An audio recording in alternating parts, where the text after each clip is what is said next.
Bismillahirrahmanirrahim. Assalamualaikum warahmatullahi wabarakatuh. Alhamdulillah wa nusalli ala rasulillah. Bismillahirrahmanirrahim wa alaihi natawakkal. Teman-teman yang saya cintai dimanapun Anda berada, hari ini kita akan mengkaji sebuah kitab, yang mana kitab ini boleh dikatakan kitab yang sangat viral, di mana lembaga pendidikan Islam rata-rata mengkajinya. Bukan hanya di Indonesia, di seluruh luar negeri pun juga mengkajinya. Apa nama kitabnya? Yaitu kitab Riyadhus Shalihin.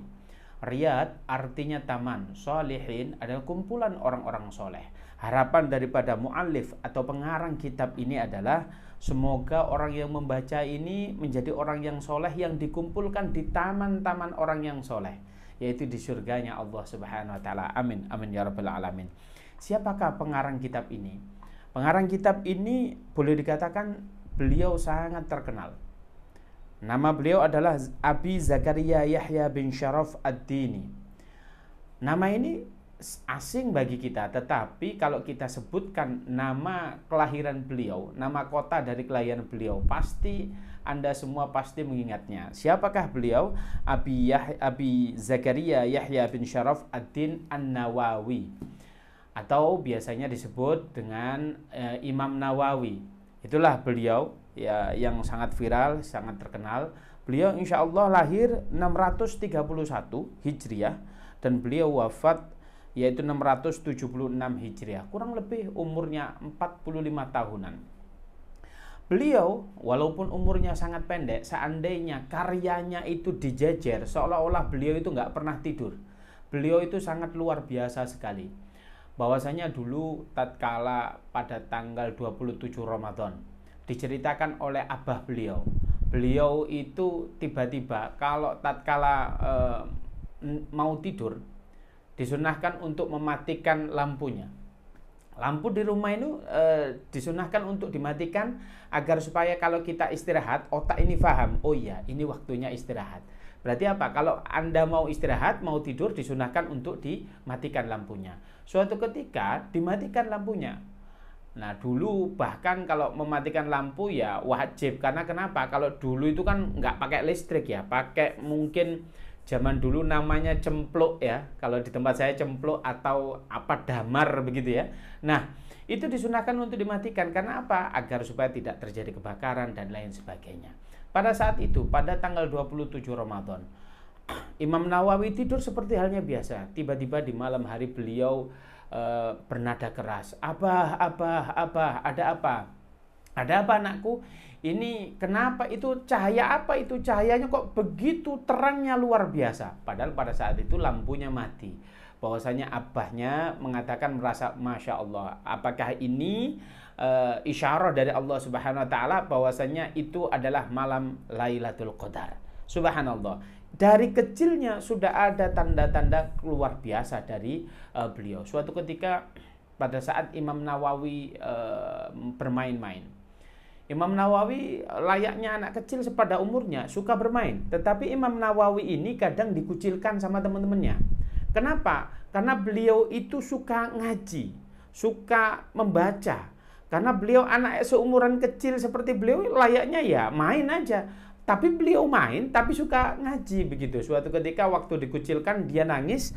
Kemudian tatkala nangis, apa yang terjadi? Beliau sambil ngaji. Ada seorang ulama besar lewat. Pada saat itu menyaksikan. Ini ada kena keanehan dari anak kecil ini. Ini anak kecil main, nangis, tapi sambil ngaji. Oh ini kan luar biasa sekali. Kemudian di mana guru ngajimu? Ditunjukkan guru ngajinya. Kemudian guru ngajinya dikatakan, wahai guru, engkau jaga anak ini. Bahwasanya anak ini kelak menjadi ulama yang sangat besar. Kemudian guru ngajinya beliau berkata, Antan Najm, engkau ini seorang dukun ya, kok bisa meramal bahwasanya anak ini nanti jadi seorang ulama besar? Enggak, aku ini bukan seorang dukun, tetapi aku, mulutku berkata semacam ini, Allah lah yang menggerakkan. Masya Allah, seorang ulama besar tiba-tiba berkata semacam ini. Sehingga gurunya ini menyampaikan kepada abahnya Imam Nawawi. Sehingga abahnya berkata, ya sudah, aku titipkan anakku ini kepada engkau untuk engkau ajarkan Al-Quran sampai sampai anakku itu betul-betul menguasai. Betul saja, Imam Nawawi tidak lama dari itu beliau hafal Al-Quran. Tetapi ada pemandangan yang aneh. Seorang abah ini tidak menyerahkan kepada gurunya, tetapi setiap harinya Imam Nawawi itu diajak untuk berdagang. Nah, ini abahnya Imam Nawawi ini dagang. Kalau ini ada orang pembeli, maka Imam Nawawi diajarkan untuk apa?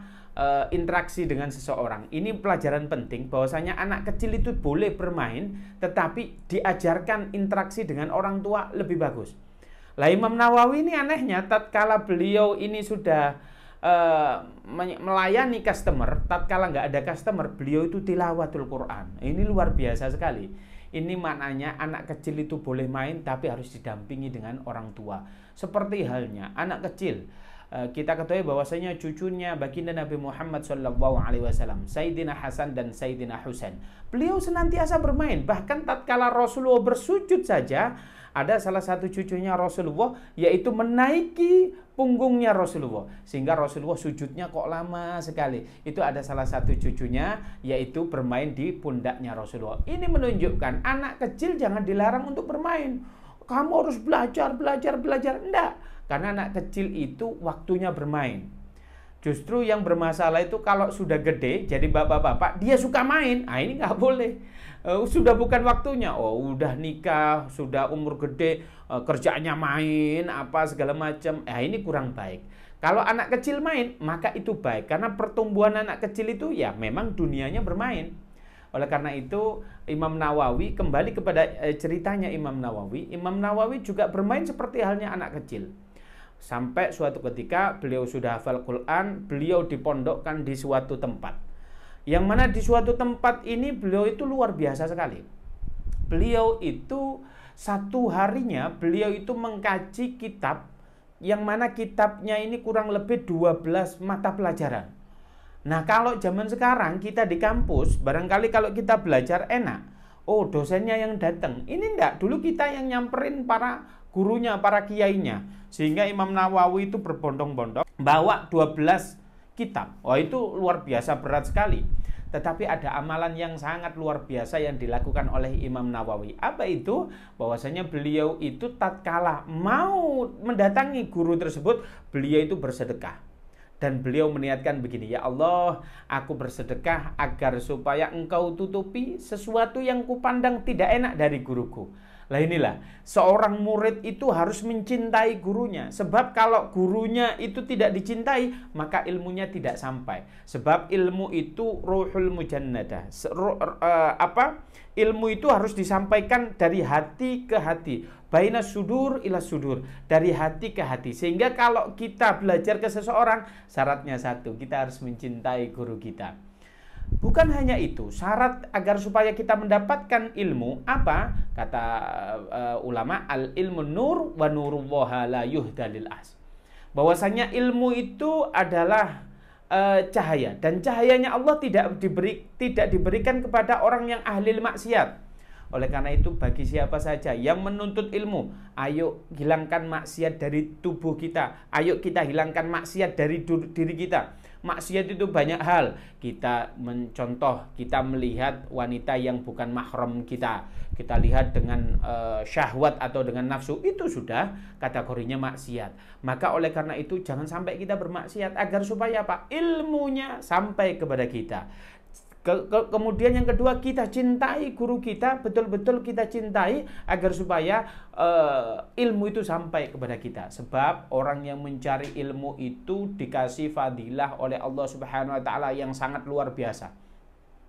Apa fadilahnya? Fadilahnya sangat banyak. Di antaranya, kalau ada orang duduk di majelis taklim, duduk di majelis ilmu, maka malaikat itu yudaru. Yudaru itu apa? Keliling. Kemudian wawadoa ajnihatahu. Kemudian malaikat itu menaruh sayapnya alias berhenti. Beliau itu memberikan rahmat Allah Subhanahu wa taala yang dititipkan kepada malaikat, diberikan kepada itu. Semua malaikat yang hadir di situ mendoakan. Barang siapa yang duduk di majelis ilmu, entah dia ngantuk, entah dia keadaan apapun, dia didoakan didoakan oleh malaikat. Ini bayangin ini, kita duduk di majelis ilmu, yang mendoakan kita itu bukan orang ulama top atau apa, tetapi malaikat, yang mana insya Allah didengarkan oleh Allah Subhanahu Wa Taala. Oleh karena itu, ayo kita rajin thalabul ilmi. Yang kedua, ayo kita cintai guru kita. Yang ketiga, ayo kita hilangkan maksiat agar supaya ilmunya sampai kepada kita. Oleh karena itu, kalau kita duduk di majelis ilmu, kurangilah maksiat kepada Allah. Di antaranya kita ghibah, gosip, namimah, adu domba, atau kita jadi kompor. Nah itu jangan, itu kita hilangkan begitu. Loh Ustadz, saya ini kan nggak gosip, ini ngomong nyata. Iya, orang yang ngomong nyata kejelekan teman kita itu disebut gosip. Kalau tidak sesuai kenyataan itu namanya fitnah.